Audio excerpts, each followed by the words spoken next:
Something's changed. Our society, although being so connected through the internet and our mobile devices, seems to be less connected than ever. Is it the distraction and the facade of speaking to someone through a device? Is it the relationship that we build with media rather than other people on a face-to-face scenario? I'm seeing this and thinking that's what my kids are going to be leaning into from their childhood all the way into their adulthood and into their romantic, personal and professional relationships. So we're left with the problem of trying to work out what to do. Let's go check it out. Wow.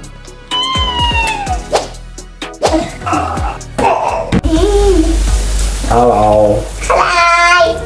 I think every parent has the goal of doing the best that they can for themselves and their family, to have money to do the things that they want to do, to spend quality time and enjoy their time. But I think they get bogged down in the mundaneness and the repetitiveness of doing something that they don't love. I've been a chef for 20 years and I absolutely love cooking, but the thing that holds dear to my heart, it gives me this deep sensation of pain and burning every time I go to work is that I've got this little child at home who I could be spending time with. That's the absolute number one thing that I want to be doing during the day. I can't get over that fact that I should be with them.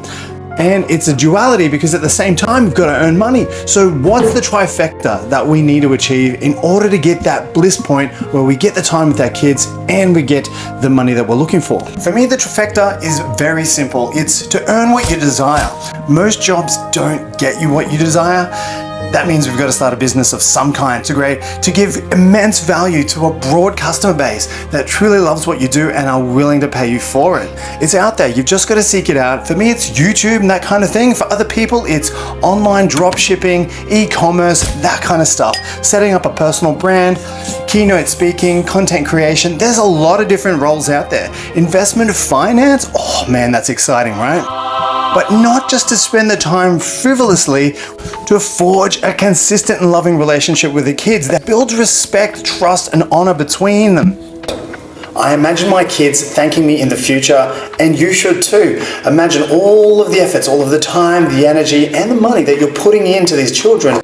That's an investment beyond anything else on the entire planet, in my opinion. Pure tear jerkiness, right? So back to the trifecta.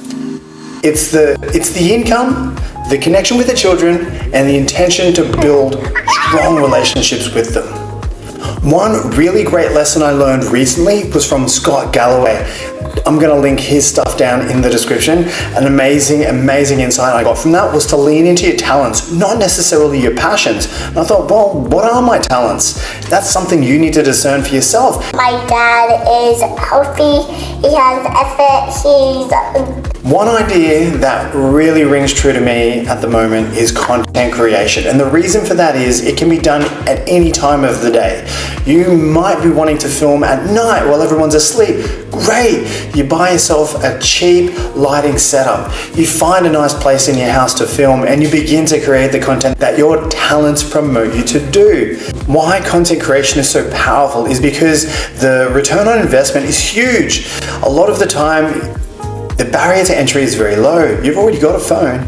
Buy some cheap lights for under $100 and get going. Buy yourself a cheap microphone and get going. Buy yourself some software that you can edit these videos on and get going. For me, creating that online business is a twofold kind of scenario. Firstly, because I'm doing it at home, I get to teach the kids that I'm doing and set themselves up for another option. Hey Dad, what are you doing? I'm building a YouTube channel. Sure, they might go to school, university, and then want to follow the academic and the traditional employment route. But if they want a bit more flexibility to command an income that doesn't require them to necessarily get a science degree or a law degree or a medical degree, that they can find solace in being creative. Hi, how are you? So lovely to see you today. Thank you for making the time. That's what attracted me the most. It allows me to take my creative energy and put it into something that can turn into an actually beautiful remuneration package. Pillar 2, which is to spend quality time with my kids. The teaching of the stuff that I find important to the kids through our pursuits at home and to the building of the relationships. It's only that third one to go, and it is a matter of time as long as you don't give up. I love being a part of their little actions and the things that they do, to be part of their growth and to see them flourish with every little step.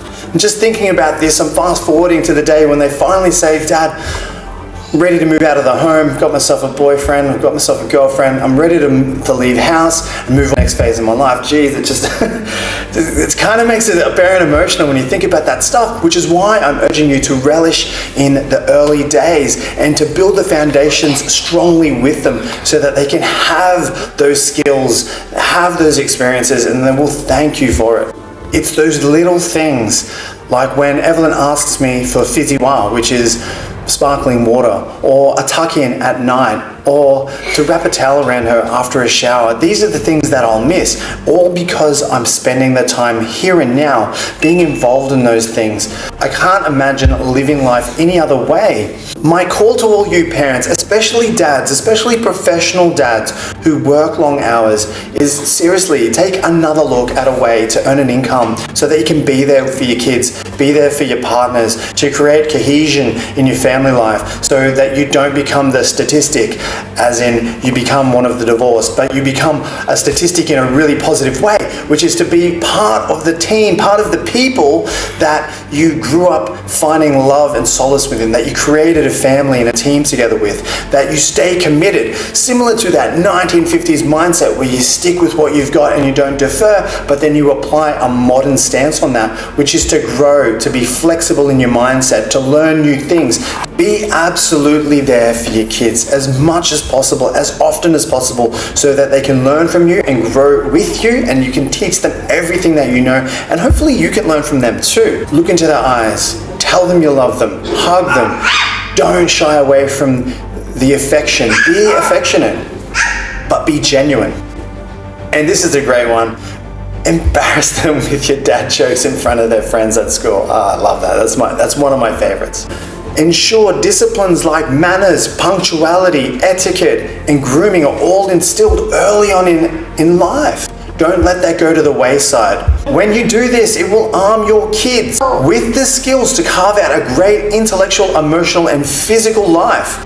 Now take a moment, just close your eyes and think about some of the future times that your children might be having. Is it going to sporting events, cultural events, family events, your first boyfriend, girlfriend, first car, first house? Hopefully not, but first heartbreak. What are you going to do in those scenarios?